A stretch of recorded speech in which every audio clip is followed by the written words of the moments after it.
My grandmother was a quilter, my mother was a quilter, so it kind of runs in the family. Jamie Harris loves to sew. She finds the process relaxing and easy. My mom keeps it going, and so I got interested from her. But stitching together the pieces of her own life's tapestry required considerably more work. I have had a couple people, send and ask where are your people from and what's your family surname, to which I just respond, I'm sorry, I'm adopted. Did you feel growing up like you thought you looked different than your family? Yes, but not as much as my sister who's Korean and Mexican.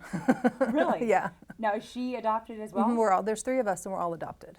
Wow, what a great family. Yeah, it's crazy. And then there's foster kids also that, we still are in contact with, and we call them sisters. So quite a big family. It sounds like you came from a really loving home. Oh yeah, my parents were awesome. I lucked out. As lucky as she was, Jamie says a nagging ache urged her to find out exactly where she came from and how she fits into the world, like a puzzle piece searching for its place in a scattered scene. Last year, she decided to take her search to the next level, DNA.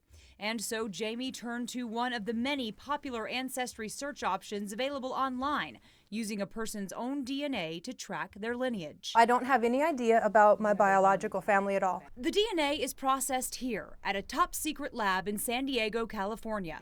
The facility is used by Ancestry.com, among other agencies, to process tens of thousands of DNA kits every month. Right now we have about 125,000 people that have taken the test. So when you take your test, you're automatically connected into that network, and we'll surface for you all the people that you share enough DNA with. That means you're related. Much to her surprise, Jamie's results were eye-opening. While she expected a mix of European, like English, Scottish, and Irish, it was the revelation that her bloodlines also traced to the Middle East, Persia, and also from the Nordic country of Finland. It's really kind of threw me for a loop. I see myself a little differently now. Just knowing that I do fit somewhere is really a cool feeling. Across town, Darcy Waterhouse's journey is just beginning. I've been told I have a lot of Scottish, a lot of English, French, German, multitude of other things. So some of those I'm sure I've forgotten and would like to refine those. Darcy spent months doing his own research, even tracking down his great uncle and reuniting with him in Canada. That discovery left him wanting more, and that is where the DNA test comes in. Fill tube with saliva to the top black line. Darcy places a few drops of saliva in the test tube before repackaging the kit and walking it to his mailbox to be shipped off for processing at the lab. It's definitely something I've been looking forward to and happy that I get the chance to finally move forward with it and get that part of it, and hopefully it brings a lot more interesting data and a lot more research for me to complete on it. Are you concerned at all that your DNA is going to be stored in this warehouse with no guarantee who may or may not see it at some point?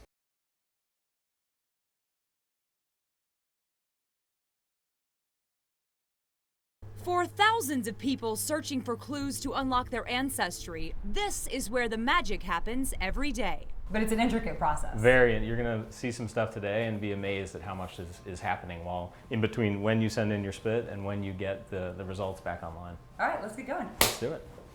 Inside this San Diego processing center, expert DNA lab technicians sort through and analyze tens of thousands of samples every month. And so we suited up in our lab coats and protective goggles and went inside. Okay, so what is this room? So this room here is where the first step in the process, where we receive the sample. And from here is where the saliva that's been provided goes through a whole process to extract out just the DNA. Remember Darcy Waterhouse, the Las Vegas man who was hoping to find out more about his ancestors and let us watch as he took his DNA test? We asked him about this potential Big Brother scenario. Are you concerned at all that your DNA is going to be stored in this warehouse with no guarantee who may or may not see it at some point? Well, and that brings up a very valid point. There's a lot of information out there that if it got in the wrong hands, it would be a pretty bad thing. I suppose it would be a possibility that it could be in the future sold to a company that could use it for purposes other than what Ancestry wants. Once you've taken the DNA test at Ancestry DNA, it's just stored in our database, and again, you can delete it if you want. We are the only people that have access to that, so really it's just in our own database.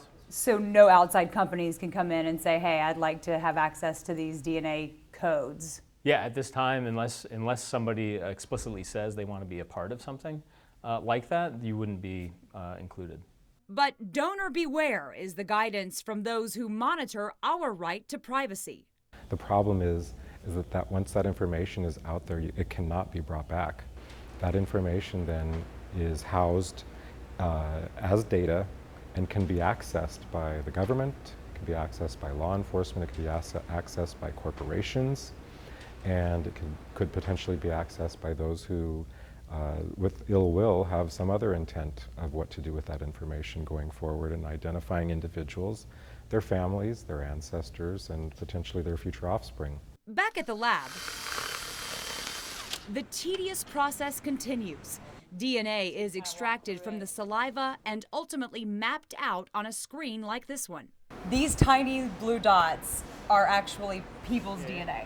Absolutely. So this is where it gets really exciting. So DNA can kind of be a nebulous idea. We have an idea, what it is. Right. But here you're actually seeing the DNA with a little bit of blue dye that's applied to it in order to like visualize it. Technicians test for 700,000 markers for each person, genetic similarities that will eventually be connected with other people who are also searching for answers.